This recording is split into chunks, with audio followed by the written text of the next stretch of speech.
শহরের বেকার ছেলেদের সমস্যা নিয়ে অনেকেই সোচ্চার হচ্ছেন। তারা বলছেন যে বহিরাগতরা এসে যে সমস্ত কারখানা আছে দুর্গাপুরের সেখানে চাকরি পাচ্ছে, বাদ বাকি যারা স্থানীয় আছেন তারা পাচ্ছেন না। ইভেন কি যে তৃণমূল কংগ্রেসের ঝান্ডা হাতেও কিন্তু আমরা গ্রাফাইডও দেখেছি যে আন্দোলন হতে। সম্প্রতি তৃণমূল কংগ্রেসের নতুন কোর কমিটি গঠন হয়েছে শ্রমিক সংগঠনের, আর সেখানে নতুনভাবে নিয়োগ স্থানীয়দের এই ইস্যুটাও উঠে এসছে। কিভাবে দেখছেন সাংসদ, সেটা জানার জন্য আমরা এখন পেয়ে গেছি সাংসদ কীর্তি আজাদকে। জানতে চাইবো যে লোকাল যে ইস্যু, লোকাল যে ছেলেদের যে কর্মসংস্থান, এই বিষয়টা কিভাবে দেখছেন আপনি?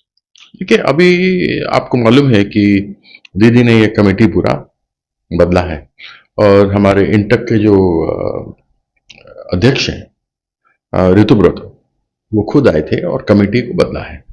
तो मुझे पूरा विश्वास है कि जो जो आशाएं स्थानीय लोगों ने रखी हैं वो आशाएं पूरी होंगी।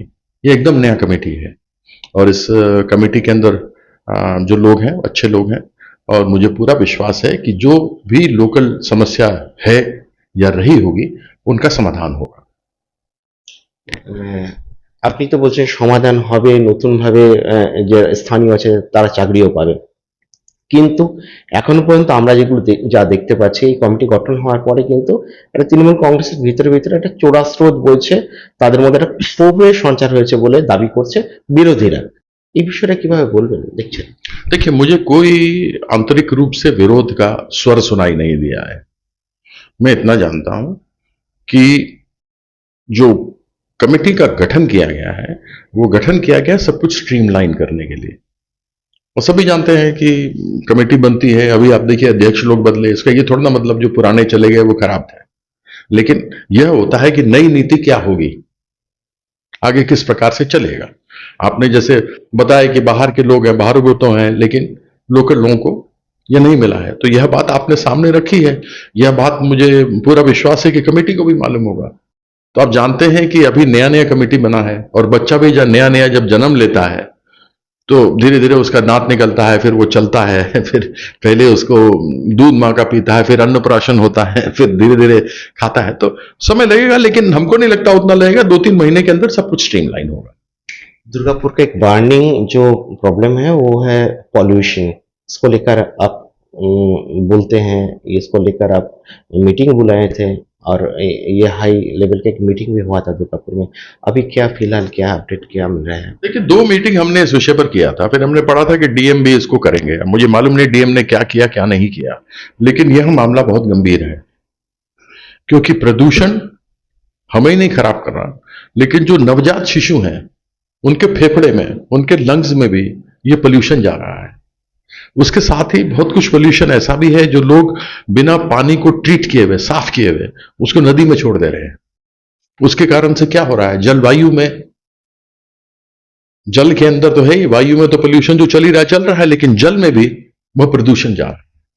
और उसको लेकर जो एक एनवायरमेंट होता है, पूरा पर्यावरण होता है, उसके पर असर पड़ता है, चिड़ियों पर असर पड़ता है, मछली पर असर पड़ता है। वही मछली अगर मान लीजिए कोई लाएगा, हम माछ खाएंगे तो आप सोच सकते हैं उसका असर हमारे पर हो सकता है।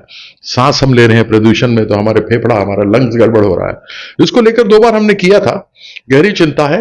आदमी बहुत कम है पोल्यूशन बोर्ड में, 3-4 लोग हैं, वो जाते नहीं हैं।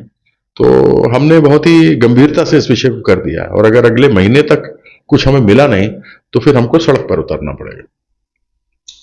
যেমনটা জানাচ্ছেন সাংসদ যে পলিউশন নিয়ে উনি কিন্তু প্রচন্ড সিরিয়াস। উনি চাইছেন যে এই বিষয়ে যারা কারখানা কর্তৃপক্ষ আছেন তারা যেন সঠিক দৃষ্টি দেন এবং পাশাপাশি যে স্থানীয়দের চাকরির দাবিকে সামনে রেখে যে আন্দোলন চলছে, নতুন কোর কমিটি তৈরি হয়েছে শাসক দলের যে শ্রমিক সংগঠন, তার এই বিষয়ে কিন্তু উনি আশাবাদী। দুর্গাপুর থেকে Koushik Barua report, the e-paper digital.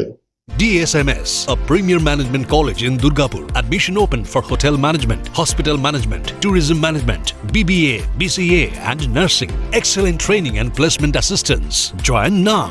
DSMS, gateway to success.